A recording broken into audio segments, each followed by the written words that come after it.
Bentuk hisab ini seorang hamba akan diingatkan oleh Allah dosa-dosa yang dia lakukan selama di dunia. Ata'rifu dzamba kadza, ata'rifu dzamba kadza. Engkau ingat enggak dosa ini? Engkau ingat enggak dosa ini? Kemudian tatkala hamba tersebut telah diingatkan semua dosa-dosanya, Allah Subhanahu wa taala pun mengatakan, "Inni satartu halaka hafid dunya wa ana aghfiru halakal yaum."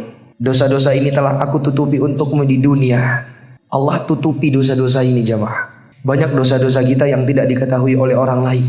Itu suatu nikmat dari Allah kepada kita. Maka tidak boleh kita ceritakan kepada siapapun dosa itu, ya mah. Bahkan diancam oleh Nabi alaihi salatu wassalam. Rasulullah sallallahu alaihi wasallam pernah menyebutkan di dalam hadisnya, kullu ummati mu'afa.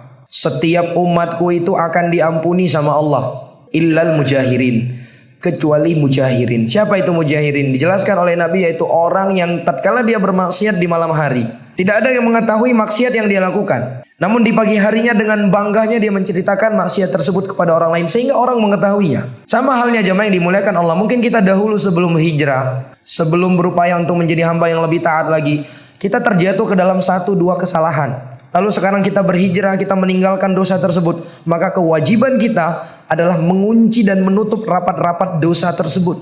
Demikian jamaah. Itu adalah perintah dari Nabi. Kita tidak dibolehkan untuk menceritakan dosa-dosa kita yang telah ditutupi oleh Allah Azza wa Jalla. STA TV, media syiar Islam.